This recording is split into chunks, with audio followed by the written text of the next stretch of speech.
Few books in my life have made me feel the way Trent Parke's monument made me feel.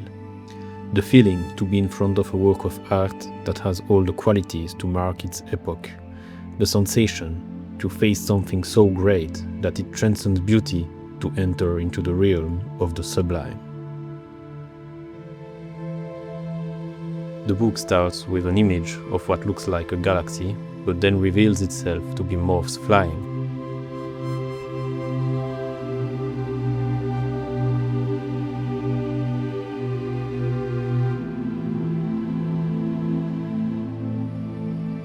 Then, the first comparison, that has a certain violence to it, makes us go from the moths to an image of commuters driving in the night. Another image mixes the moths with the road the commuters are taking, and then a thunder strikes, followed by an image that gives all its context to the book.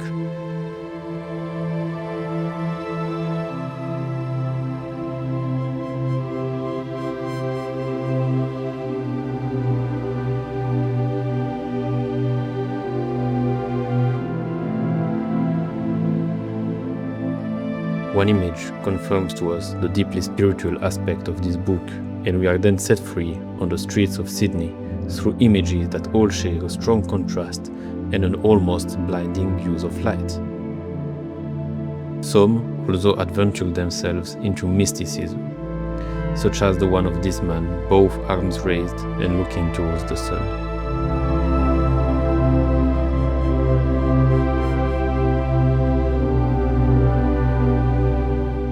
All of those images give the viewer the feeling that something major is about to happen. They share a certain heaviness.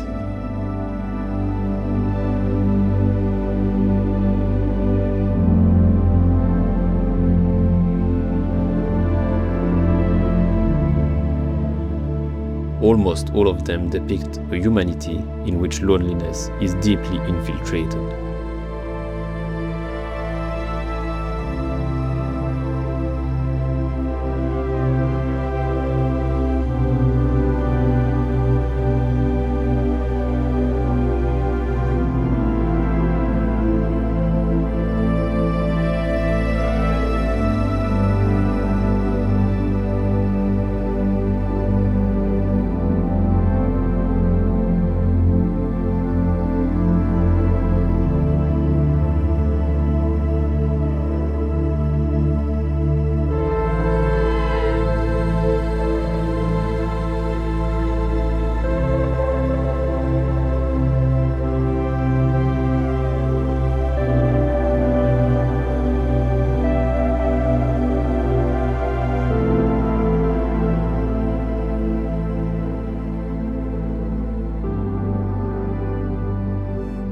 Suddenly, the moths make their return, agglutinated on a round lamp post.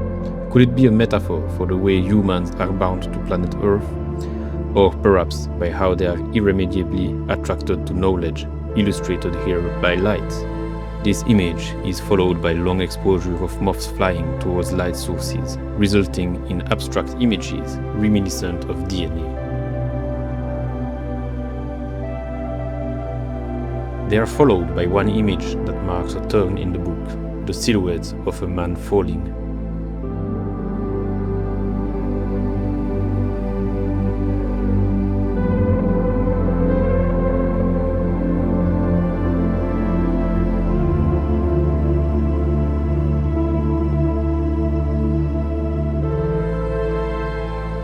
The moth images then become more and more chaotic, until becoming some kind of a massive white hole.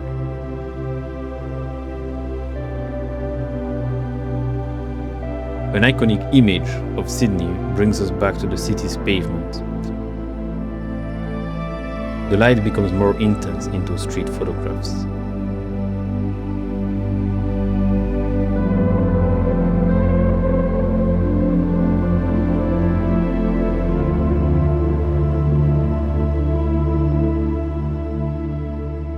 And Parke presents us some of his most inventive shots, such as this brilliant one.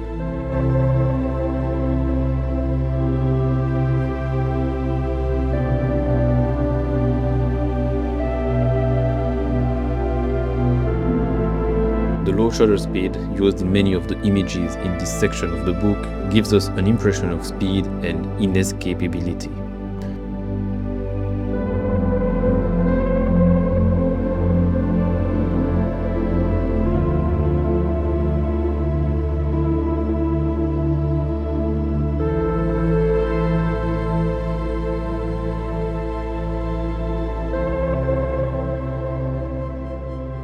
The falling man and the moths make some more appearances.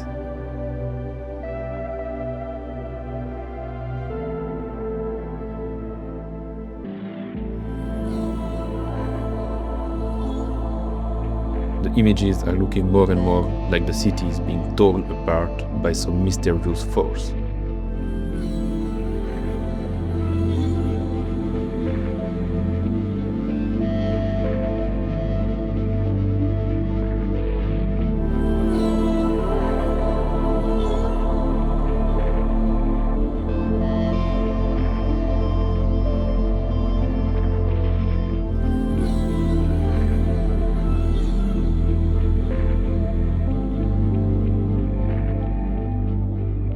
The more we flip through pages, the more the images seem fast, the more the people seem to fuse with the streaks of light created by the passing cars.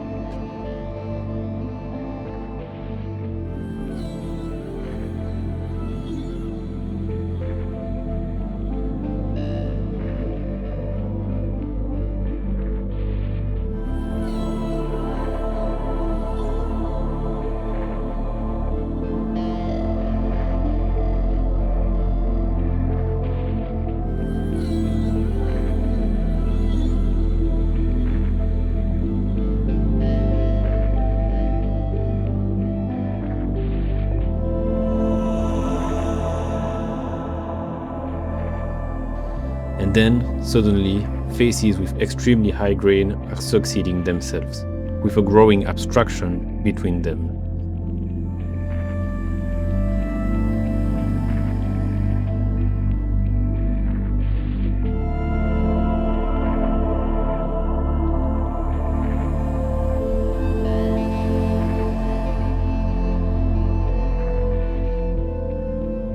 Until reaching a state of pure disintegration.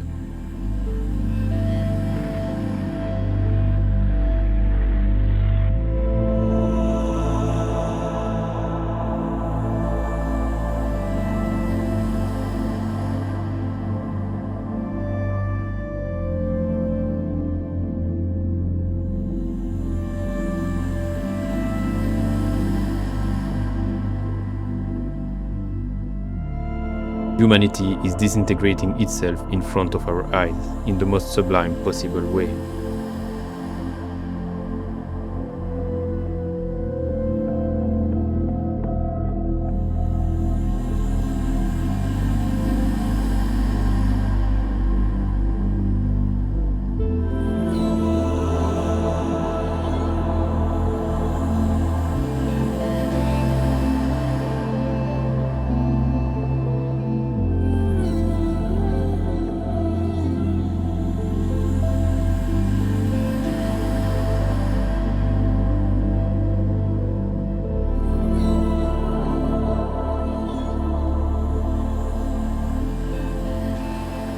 In the last few images, no more humans are recognizable.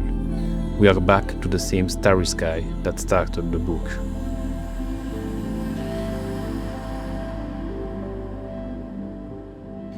The main reason I admire this body of work so much is by the grandeur of its ambition. In an era in which photographers are focusing on epiphenomenon and personal stories, it's refreshing to see a book that aims to talk about something as fundamental as humanity and its collapse. It is done with a certain vagueness. The images and the way they are sequenced give you just enough hints about the topic of the book. A good part is left to the viewer's interpretation.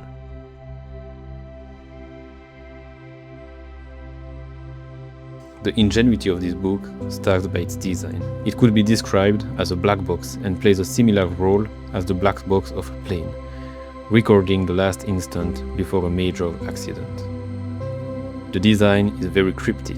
It has some embossment of human forms and some kind of a beacon signal.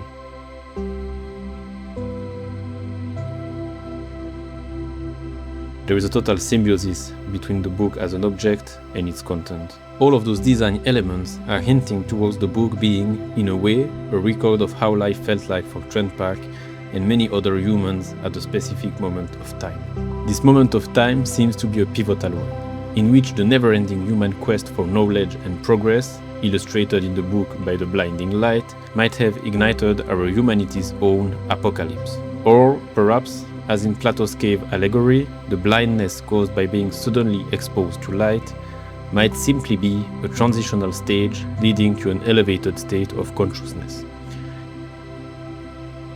To stay in the Greek theme, one must think of Icarus trying to fly too close to the sun and burning the beeswax that held his wings together.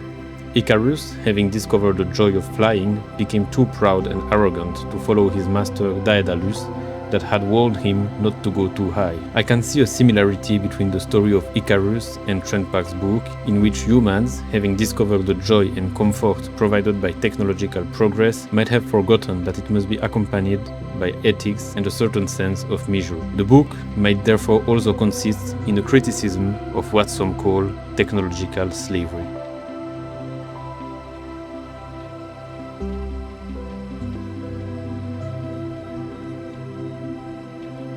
One thing is certain, Trent Parke is not giving a central visual role to technology in his book.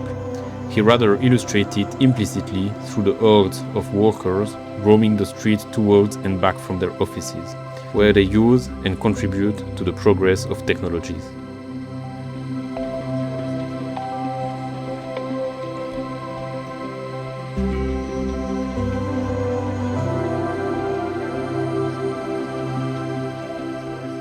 Towards the end of the book, cars are shown as one of the main visual elements, when their streaks are erasing humans standing on the sidewalk. This gives another hint at the idea of technology acting as an accelerating agent of the destruction of mankind. The constant blinding light in most of Trent Parke's images might be another sign that we are blindly chasing technological progress without questioning the legitimacy of this pursuit. I cannot think of any photo book exploring the idea of disintegration as well as Trent Parke's monument. But there is one musical album that illustrates it perfectly, William Basinski's Disintegration Loops, in which the same track is played on a loop with each new track reaching a new level of decay. Visually, the gradual decay is particularly present in the abstract images ending the book. Before them, we can find some street photographs having a certain religiosity to them.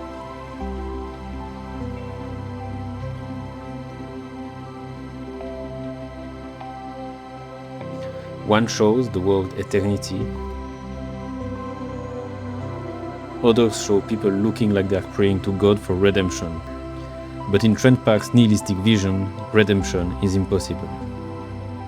Humanity has gone too far to be salvaged, and extinction is the only possible outcome.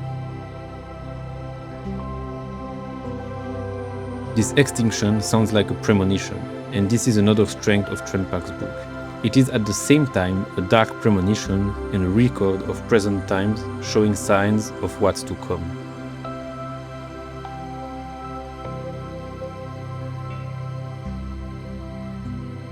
The other reason why I love this book is that it uses street photography as a tool to build a narrative, and not as a simple description of what a street looked like at a certain point in time.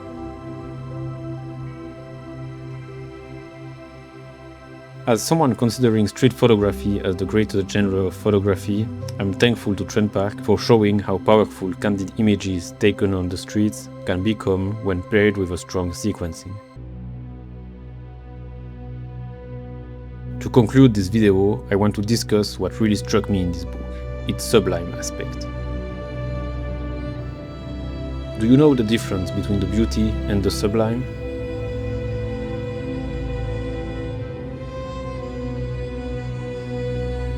While beauty brings peace to the soul through its perfect harmony, order, and safety, the sublime completely overwhelms the mind with its vast scale, untamed power, and a thrilling sense of awe.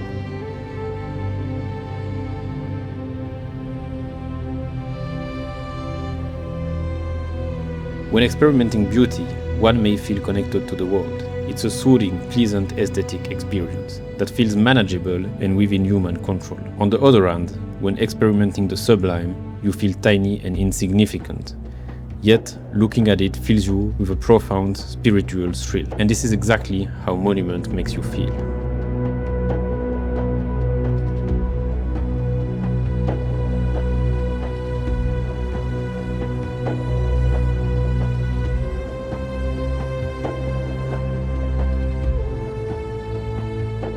By creating a unique body of work, Trent Parke has not only made one of the most memorable photo books ever created, he also made a masterpiece that the entirety of the art world should remember and celebrate.